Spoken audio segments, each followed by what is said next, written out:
Hi, everyone. Welcome to another episode of the LATAM Stocks Podcast. I'm your host, Patrick Flood. Today I'm speaking with Raphael Palone. Raphael is the managing partner of FK Partners. FK Partners is the largest financial market certification education company in Brazil. So they help their students prepare for international certifications like the CFA exams, the CFP exams, and then they also help with a lot of the local Brazilian certifications. So they have over 90 courses, 165 professors. They've already helped over 210,000 Brazilian students. So I don't think there's anyone better to talk to about financial education, career paths, and the human capital behind Brazilian financial markets than Raphael. So I'm really excited to get to talk to him. So let's get right into it. Hi, Raphael. How are you? Hi, Patrick. Thanks a lot for having me. Yeah, I really appreciate you coming on. I'm excited to hear your perspective and learn a little more about, FK Partners and the financial markets in Brazil. But before we do, can you maybe just introduce yourself to listeners? Tell a little bit about yourself, where you're from, where'd you go to Sure, school, how'd you end up sure. founding FK Partners? Yeah. So basically, I have a double degree in business management and economics. Then I moved on to a master's degree in economics.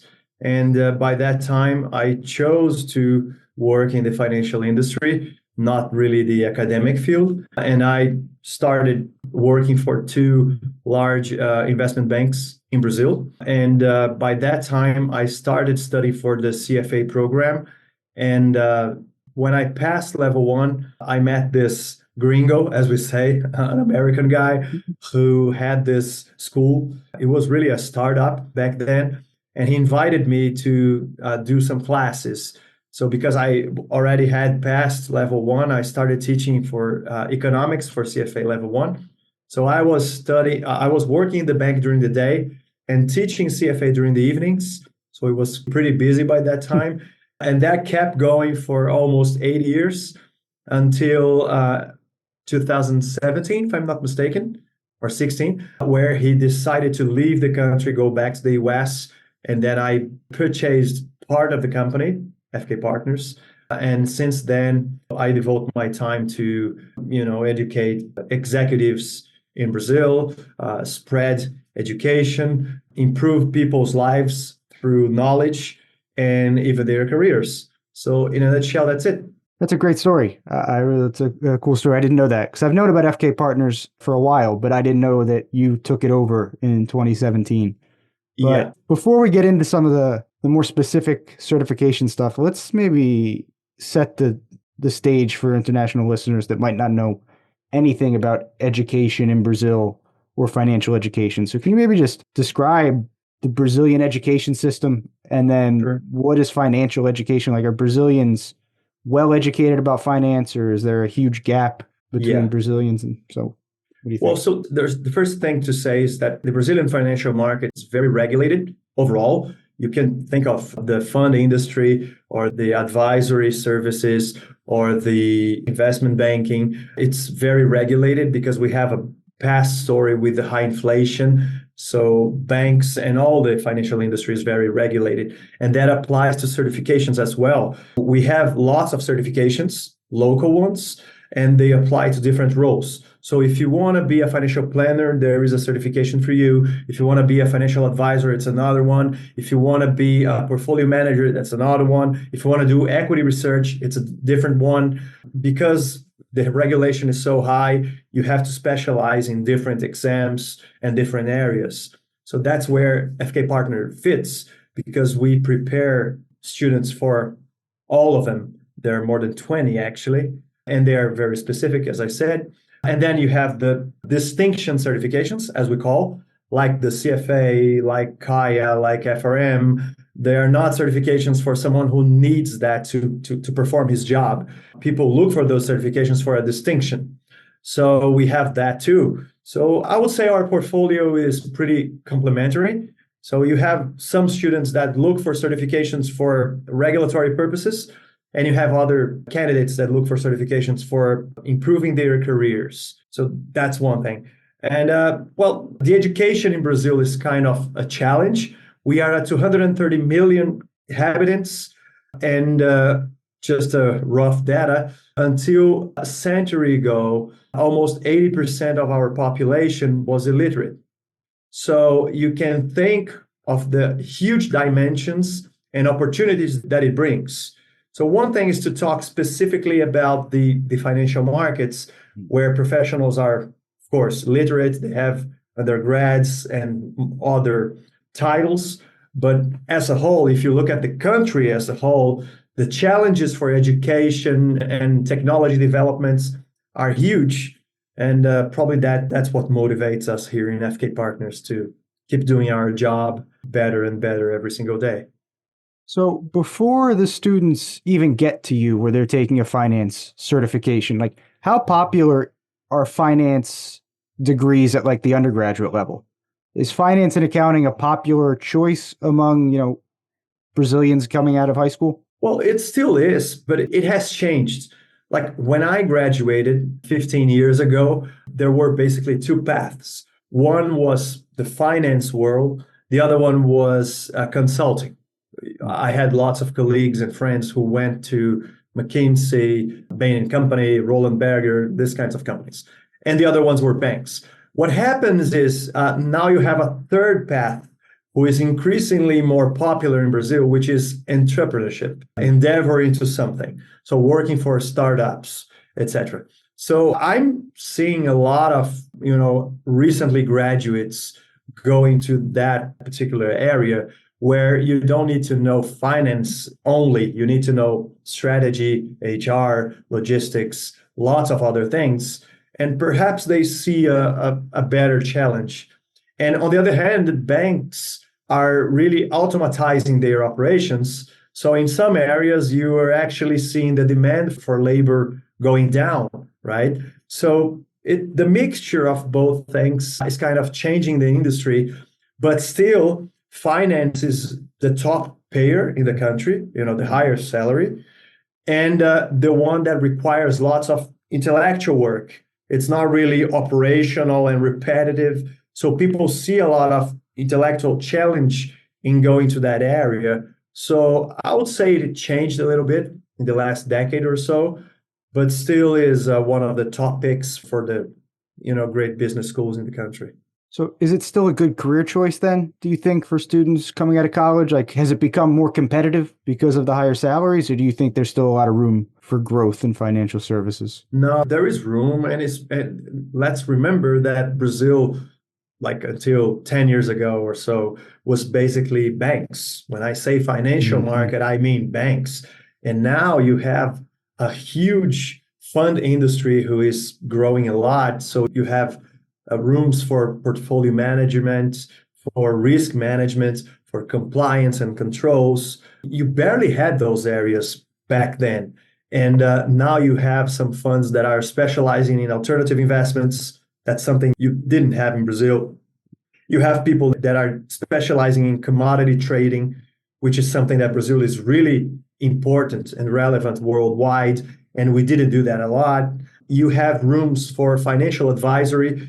In the past, there were basically banks doing that, building asset allocation for clients. Now you have people that do that only, financial advisors.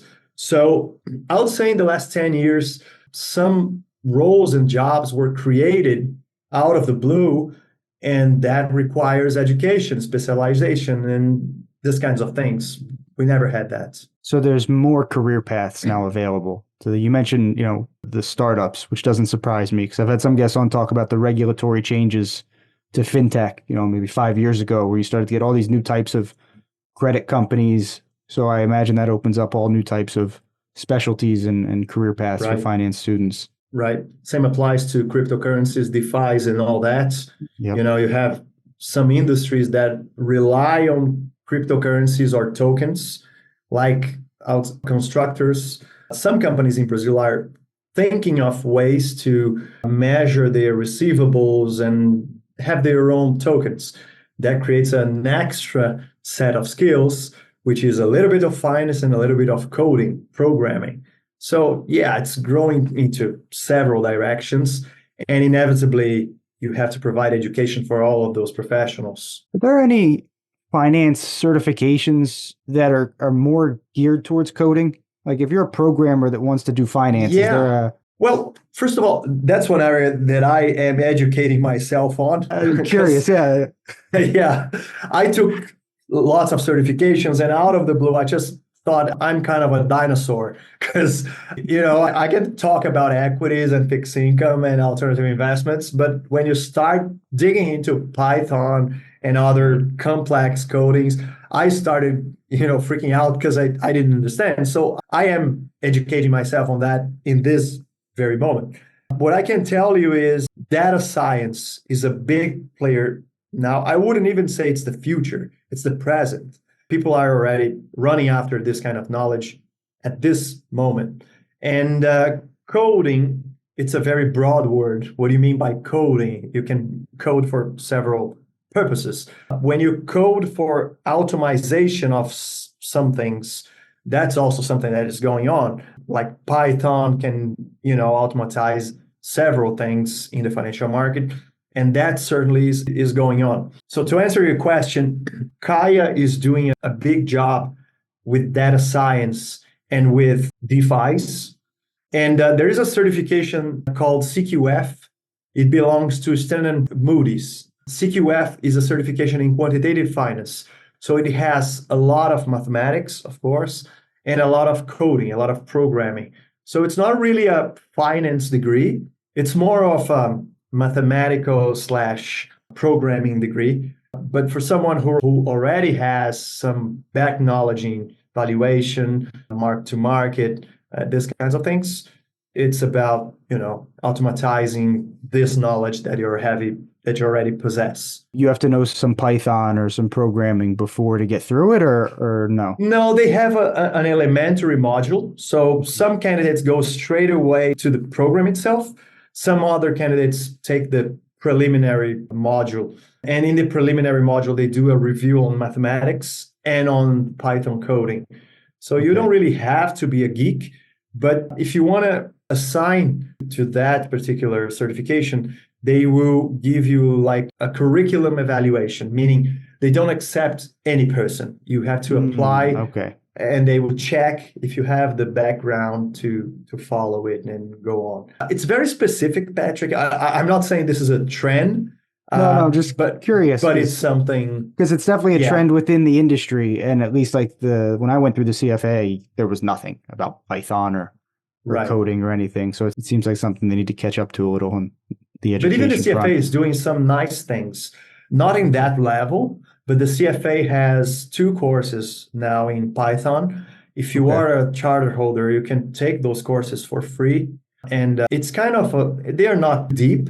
They are kind of a elementary notion of Python, but it's already something. So if you want to dig into it, I'll have to check that out. Start from there. Interesting. It's free, so why not, right? Yeah. It's all online, I guess. It's just through yeah. Cool. Yeah. So I'm curious too. One of the questions I want to ask, I meet a lot of Brazilian people, younger people, and their career goal seems to be to go work outside of Brazil, at least for a portion of time. They want to go work for a bank in London, or they want to go to New York. Is finance a good career path for that for a Brazilian, or the ones that go and work at a big bank? Yeah, certainly, because we have lots of foreign banks around. We have Santander from Spain. We have BNP Paribas from France. We have lots of American banks around. Bank of America, Goldman Sachs, they're all around, JP Morgan. And even though the transfer window is not that wide, you can try to shoot for that. I mean, I'm not sure if this is a pure Brazilian condition. I think a 22, 23-year-old is curious to, go around. I came to Brazil, so I did the same thing. No, I know what you mean. I'm just curious. And I went to London. I'm curious whether finance, like if a student that's 18 or 19 and wants to do that, and they're looking at, do I do finance or engineering or sales? Is finance a good option, or do a lot of students that might? Yeah. Well, compared to other industries, it's better, because if you compare to engineering is kind of very competitive, maybe more than finance. So it's harder to find a placement outside of the country. And in biological fields like medicine, dentistry, etc., it's very different. You probably wouldn't be able to apply your skills in the US or in the UK because the degrees are different. So that leaves finance and probably law as the top two. But yeah, I see lots of students. I have students who took the CFA, even the ESG. That's something that's going on a lot. People that took CFP CFA, CFA ESG certification, and some of them went abroad. So yeah. And the certification helped to have an international certification, at least because it's hard. My impression was that like when I would talk to Americans about the school I studied at in Brazil, they had no idea what I was talking about. And it was the same thing when I came to Brazil. Brazilians didn't know what school I went to in the US. So I imagine the CFA helps a little with that because at least it's internationally recognized. It does. It's a global curriculum. So, and it's full tested in English. So by having that degree, you are actually, you're telling two things to the employer. One, you know a curriculum that is pretty applicable to the US or to the UK. And number two, that if you're not a fluent speaker, at least you went to a 3-year degree fully tested in English. So you're pretty familiar with the language. So that's already good enough. So let's talk a little more then about the courses and the certifications that you guys offer at FK Partners. So what's the most popular course? Well, popular, if you think of number of students, the most popular is a certification, a local certification that basically everybody must have, which is called CPA 10 and CPA 20.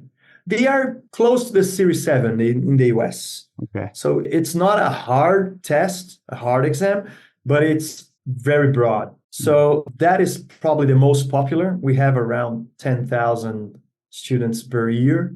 Yeah. And they're pretty constant because every year you have either someone taking from scratch because they want to enter the financial market or someone that needs to renew it to keep working. Okay. So it's kind of a permanent demand, and that's the most popular. We have partnerships with large banks, local banks, so they send a bunch of people, and that's probably the most popular. Then you move to the other edge of our scope, which is international certifications. The number of students is much smaller, but margins are higher. The study requirements are tougher. Our follow-ups on the students, is also closer. So it's kind of different, but we have more than 20 certifications, and we have another division who makes in-company courses. So you call the company, understand their demands, tailor-made something for them. Sometimes you pick a little bit of each subject, you build something. So that, in a nutshell, that's what we do. Okay. So what are some of the other local certifications then? Because I see all types of them on LinkedIn and I get lost. The CNPI, there's a ton of them. So can you talk about a few of the other important ones for an international audience that might not know what they're looking at? Like, what does that say about a professional? What are the certifications? Yeah, it creates a mess. When we have new employees here in the company, they get nuts in the first few weeks because it's just a salad. So many acronyms that you go crazy. Yeah, I would say the top 3 in the country are CPA 10 and 20, I already mentioned. CGA and CGE are both for portfolio management. So depending on which type of assets you are managing, you must take either the CGA or the CGE.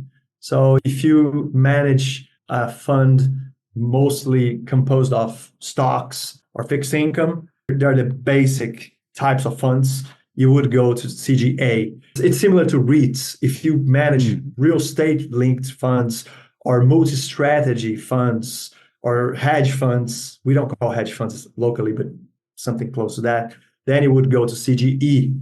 So that's the second type of certification that you should take. And the third one is CFP. CFP is not really a local certification. I'm sure you've heard of it. Yeah, the financial planners, right? Right. But we do consider it local because when the Financial Planning Standard Board decided to bring the certification to Brazil, the tax code and the succession plans and all that were so complex, so different from the rest of the world, that they decided that the CFP should be tropicalized. They need to create something out of scratch. That's interesting. Yeah. it's a very different curriculum than what a CFP in the United States or England would It's take. bigger. Yeah, well, They just added CFP, to it. Yeah, they added stuff to Okay. it. They didn't change. The CFP exam in the US has 4 modules. The CFP exam in Brazil has 6. And they are now discussing eventually creating a 7th. So they are trying to, bring this incredible amount of particularities of the country into the curriculum so that a CFP professional in Brazil can actually perform his duties. They actually say that a Brazilian CFP professional is probably more complete and more proficient than elsewhere's. Was there no local certification for financial advisors then? So did the regulators look at it and say, "Oh, why don't we just add onto this and use it?" Interesting. They try to, but there was a certification in Brazil named CEA, CEA, but I think you heard of it. I've seen it. Basically covered asset allocation, which is module 2 in the CFP exams. It's a really tiny part of the whole thing. So if you would create, beginning with CEA, it's not really a complete platform for you to begin with.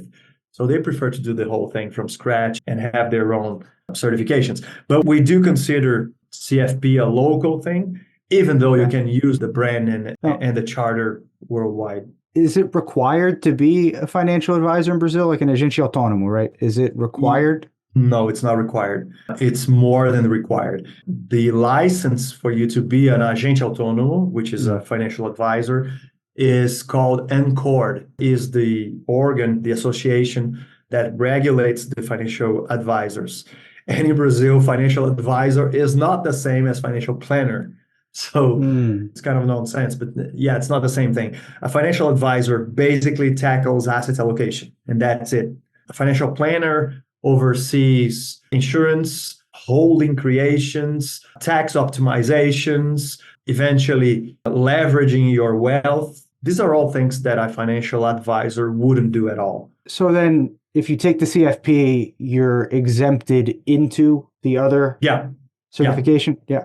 Now, is that true with any of the other certifications maybe? Does the CFA exempt you into any local certifications? Not really, but if you have the CFA, you skip part of the CGA or the CGE. Okay. So you would still have to do it, but you would do a lighter version of it. Okay. Interesting. So has the CFP then been a pretty big force for you, or the growth at least? Because I've noticed the growth in the financial planner market here over the last 5 years. The agente autônomo has become much more common, all the XP offices, BTG. So has that been a growth course for you guys? Yeah, well, I can see you're pretty familiar with the Brazilian market. That's cool. Yeah, well, it's true. XP and BTG made a huge impact on our market. They created more than 18,000 professionals out of the blue, those financial advisors that now have this ANCORD license. They probably didn't exist 10 years ago. They were very, very tiny.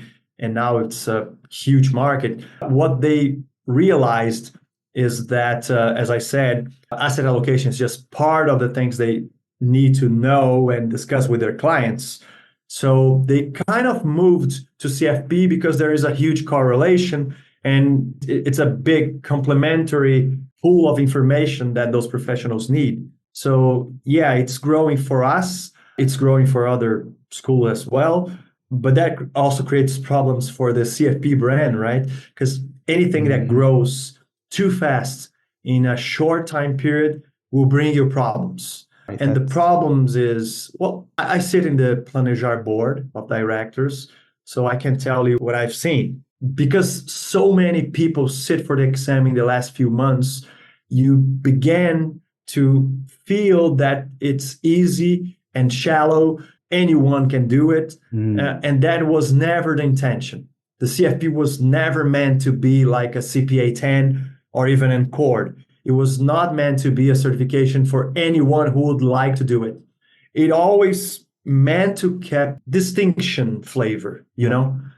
So the Planejar, the association, made a couple of changes to the exam and to the question bank because they wanted to protect the credential. the title, so Right. that people who have it really passed a tough exam, really are in the market for a minimum period of time, who already seen, real things going on. They didn't just memorize a couple of questions and went there to answer in the exam. So they are careful with this now. So they changed the exam and the specifications, the requirements to become a CFP professional. That's really interesting. I didn't know Yeah. any of that about the local certification. So then do you think if the CFP is going to become more difficult, do you think a lot of these advisory houses for XP and BTG are going to start sending new hires to local certifications if the expectation is that not everyone's going to pass? I don't think they will lower the bar. On the contrary, I think they will keep competing in high level. So when you look at XP and BTG alone, I would say they will keep, pushing as hard as they can. What I think it will happen, well, it is already happening, is they will filter better who is a good fit for the job and who's not. I see. Yeah. So when this whole movement began 10 years ago, you had people from real estate coming in. You had people that had, local shops and small businesses that closed their businesses to enter the financial advisory world. So there was a huge movement of non-financial market professionals that started from scratch, really. Yeah. And now I don't see that happening as much. Now you probably see people that are already in some area, perhaps in a bank branch, or perhaps doing some kind of compliance or operational role, but they are already in the system, and they will make like side movements. So what can these international distinction certifications do for a career in Brazil? Because like one of the criticisms of the CFA I hear from my friends in the US is that they feel it's saturated. Exactly like you were describing the CFP. They say, everyone has one now. It doesn't really help me that much. But in Brazil, I don't see that as the case. There's way fewer professionals. So what can a CFA or a CFP do for someone's career in Brazil? Well, the US is obviously a few years ahead of us in terms of technology and education and all that. So what happens in the US will probably, hit us at some point. But, well, for the CFA, certainly hasn't happened yet. And my bet is will take a long time to happen. But this phenomenon that your friends describe happened here in a way, because when this whole movement began in the 90s, if you had CPA 10, you had a job. Then it became CPA 20. Then it became SEA. Then it became CFP. It's a process of academic inflation. And that applies to the US as it applies here. The thing is, where is the watermark? So the watermark here in Brazil is definitely not even close to CFA. But as your friends are describing, probably already hit you in CFA. I can give you some numbers. Sure. If you take CPA 10 and 20, you have around 500,000 professionals with those certifications, 500,000. It's a bunch of people. So I can't say you will have a guaranteed job by having those because they are, below watermark. Now, when you go to CFP has around 10,000 professionals. That's already kind of the watermark. Still a distinction, but, if you consider all the advisors and all the private bankers and etc., it's probably not a distinction anymore. The CFA has around 1.3 thousand. So it's much, much lower. You're talking about less than 1% of the whole thing. It's actually 0.2%, if I'm not mistaken. So it's kind of really far. And I don't see us getting there. I mean, the US has 130,000, if I'm not mistaken. 130,000. It's something like that. We are not going 130 times. Number one, because Brazilian probably won't be willing to devote 3 years for that. And number two, because our financial market is not as big as yours. We won't have as many M&A boutiques or portfolio managers, or, our industry is not the same size as yours. So our market will probably be closest to the 10,000 CFPs that we already have, but we won't go much further than that. Sure. Yeah, I definitely think it's a growth market too. That stat you cited that there were only, I think there was like 1,000 CFAs when I went through the exam, and I looked at it and I said, that's crazy that, Yeah. whatever, the fifth or sixth largest economy in the world. Sao Paulo is very clearly the financial hub of Latin America. Yeah. And, there's 1,000 people with the certification. Okay, that's interesting. So Yeah.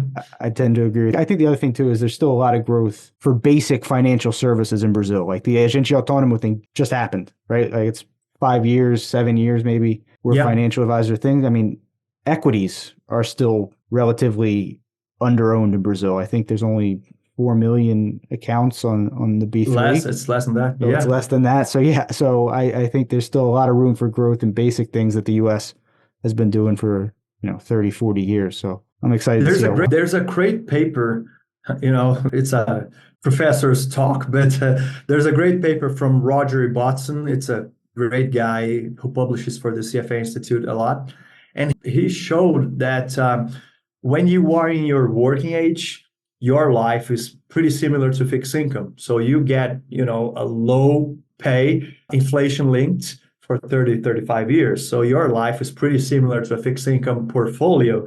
And therefore, when you are in your working age, you should have a lot of stocks because they are uncorrelated to your salary and hence fixed income related thing. And when you go to your retirement age, that's the opposite. You depend a lot on your savings and they are not as guaranteed as your salary. So you should be less stock concentrated and probably more fixed income concentrated.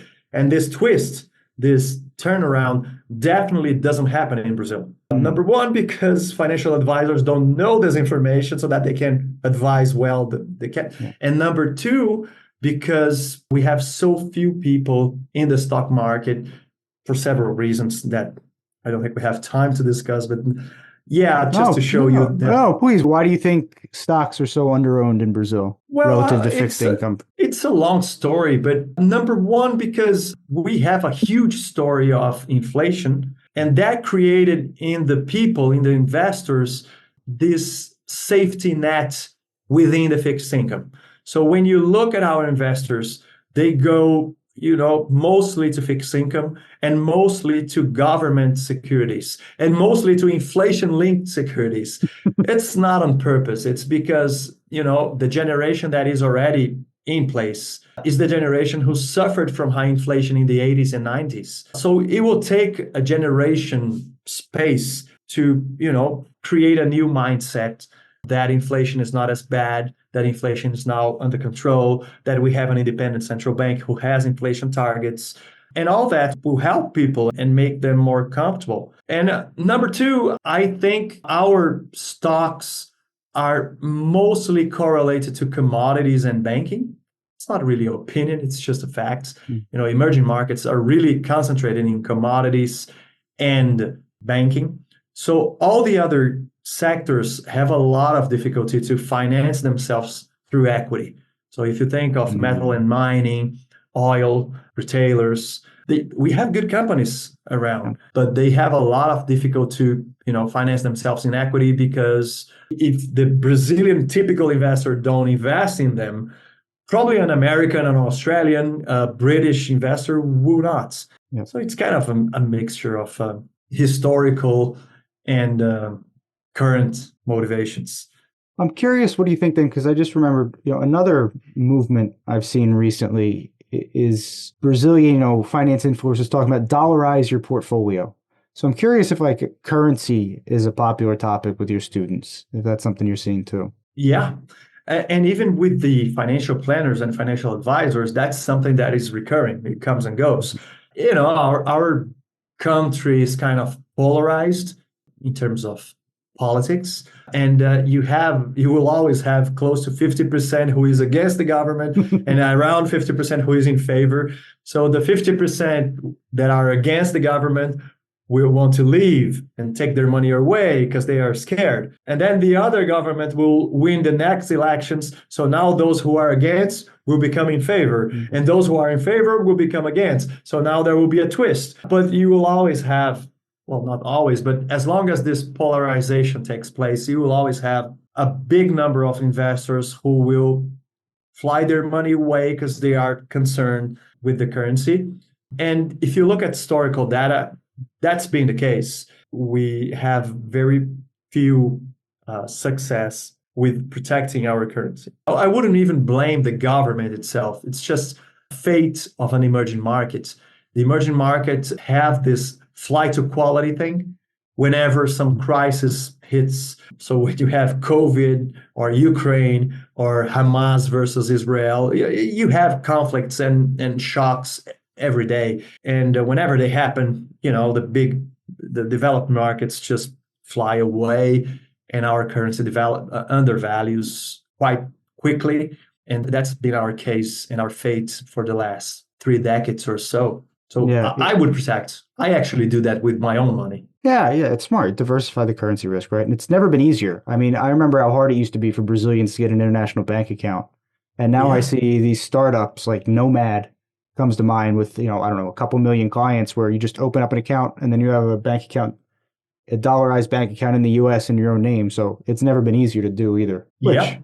tells you something about the country too. You're allowed to do that, right? You are allowed to take your money out of Brazil. There are Sure. countries where you're not allowed to do that. So let me ask you then a professor question, because I'm curious to try and understand like finance education before the students get to you. So is there like a particular topic or module of the CFA program or the CFP program where like you think Brazilian students do really well? And then is there one where you'd say Brazilian students struggle a little more? Like, That's a great question. I mean, I can tell from the one I see people struggling with. In the CF, I see them struggling a lot in the FRA or FSA, depending on how you call the financial statement analysis, accounting. yeah. People struggle with that one a lot in both level 1 and level 2. For the rest of them, alternative investments used to be an easy one, but now the CFA is kind of competing with Kaya. They want to go deeper into alternative investments, and that has been evolving and becoming more difficult. For the rest of the topics, I don't really think I can tell you this one is very easy and everyone get it straight away, because our students come from so many backgrounds. There won't be an easy single answer for everything. So I have students that come from credit, so they will do well in fixed income and won't do well perhaps in derivatives. I have people here who work in treasury departments, so they will do well in derivatives, but they won't do well in statistics. So depending on the background, you already have some easiness on something and will struggle on other ones. But I would say alternative investments has evolved and became more difficult. Now for CFP, module number 6 is succession plan. That was an easy one that also became extremely hard in the last few exams, because it's a mixture of finance and law. When you want to create a holding or do some sort of donation, there's a little bit of law in that, and not many people in the financial market are fluent in law. So they need to learn this from zero, from scratch. And it was kind of hard. Is that one that became tropicalized too? Is the Yes. succession planning section? So that's Yes. Brazilian taxes and Brazilian laws, which are notoriously Right. complex. And the currency thing you mentioned before is in there. So if you want to open an offshore holding company, and depending on how you want to, name the shareholders and the successors, etc., there are different rules that apply, and you have to go through all of them. So it becomes increasingly complex. Is the CFP in Brazil in English as well? Or since it was tropicalized, do they offer in Portuguese? Everything is tropicalized, including the language. Could I take the Brazilian one in English if I wanted to, or no? No. No. So the additional models are all Portuguese. Interesting. Is that true in other markets for the CFP or no? I mean, not as far as Asia? I know. Interesting. So they did that just for Brazil. Because if you look at the financial markets and the emerging markets, apart from Brazil, who else has a relevant growth? India, China, South Africa. South Africa is not growing that much, but still a relevant market. China and India are doing the opposite. They insist that the candidates know English and speak English. So they don't really want to tropicalize the language the opposite. They want them to take the exam and speak and learn and study in English. Now, didn't the CFA start offering, I don't know, level one maybe in Chinese? Or that's a plan. It's a That's plan. Okay. Yeah, yeah. That will inevitably happen, I think. It's just an opinion. But still, I would say many employers, even in China, will prefer their team and their staff to take an English-oriented exam. So how did all the lockdowns and everything affect your business? I imagine you started doing a lot more online courses than in-person courses. Has that stayed the same now that we're a few years after? Are you still doing a lot of digital or more in person? No, that's exactly as you said. Before the pandemic begins, we were around 60%, live classes and all that, lots of in companies and all, and 40% online. When the pandemic hit, it became 100% zero from night to day. And it stayed quite close to that number. We are already back to live, but now our courses are hybrid, meaning that we have a classroom with some students in it, but we invested some money to have cameras in the back of the class, and they are online live. So today you have like 15% of the students live in the class and around 85% connected from somewhere. And bear in mind that we have people from all over Latin America. So now we have people from Paraguay, Argentina, Chile. They are all connected watching the very same class. So is the course material proprietary? Is it your course material, or do you teach, like, for example, the official CFA curriculum and you go through that with your students based on the official curriculum? We have an agreement with Kaplan Schweizer to represent them in the whole Latin America, from Mexico downward. We are everywhere. So we use their material, including PowerPoints, question sets, and all that. Nice.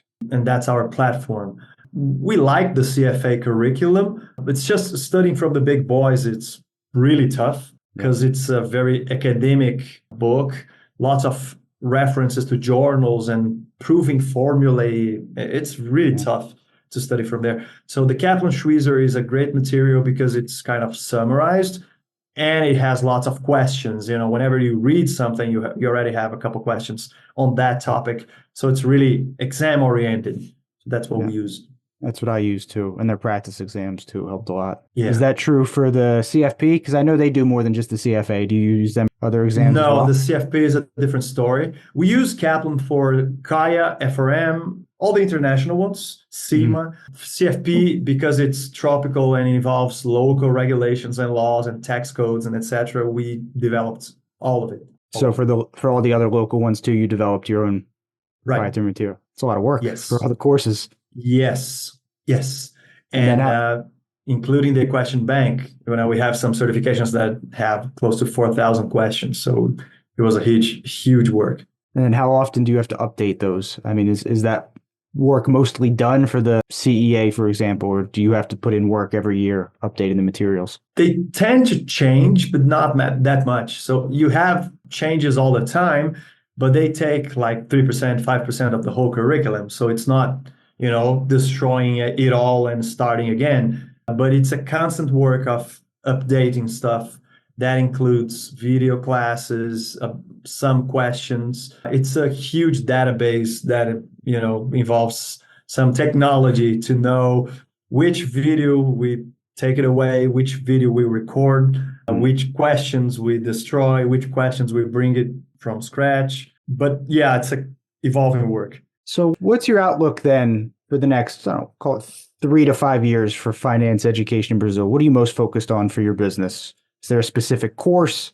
Is it just growth? I see some trends, Patrick. First trend I see is ESG. It's something that is already happening, and the industry is evolving toward ESG demands.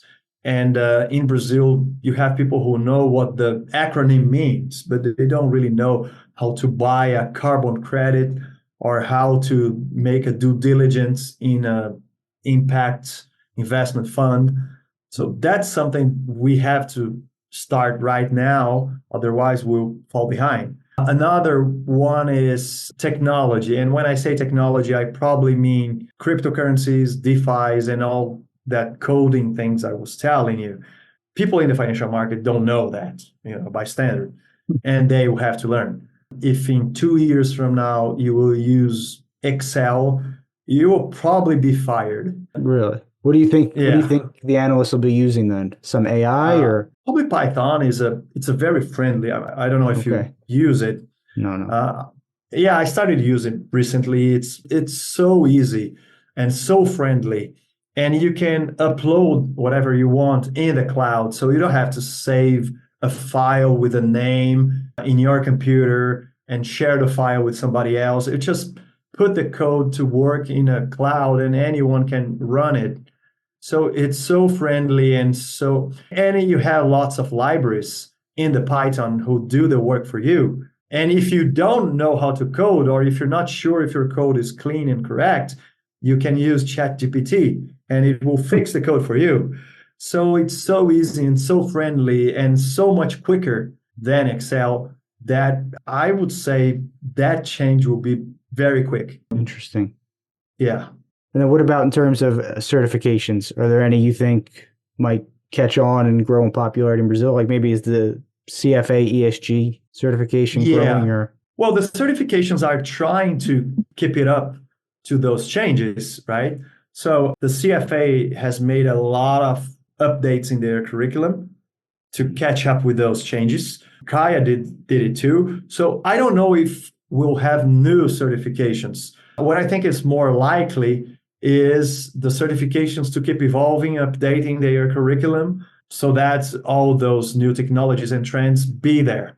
And the certifications that don't do that or that are slow enough to, keep it up will fall behind. Inevitably, employers will stop requiring this or that certification because it just, out of context. So it's a race to keep it up to the current topics. makes sense? So before we wrap up, is there anything we didn't cover that maybe you think we should talk about that we should let listeners know about FK Partners or the market in Brazil? No, FK Partners is trying to keep it up, just like these other certifications.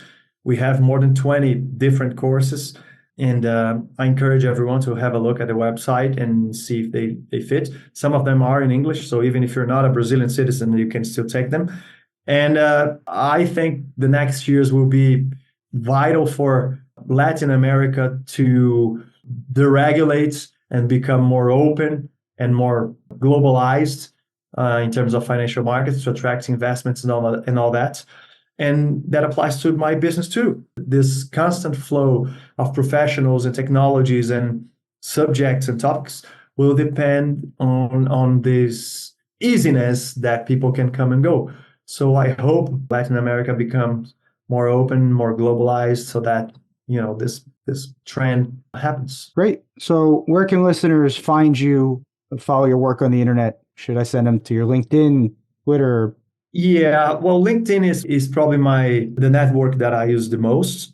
I reckon that not everyone is in there, but LinkedIn is where I put most of my content. So I encourage you to find me there, Raphael Palone. Raphael with RAPH, not F. It's a PH because my mom is really fancy in that. And I'd like to thank you for bringing me in, for having me. And it was a great talk. It was my pleasure. Thanks again for doing this. And for anyone listening, I will put links to FK Partners site and Raphael's LinkedIn in the show notes. Thanks again, Raphael. Thanks.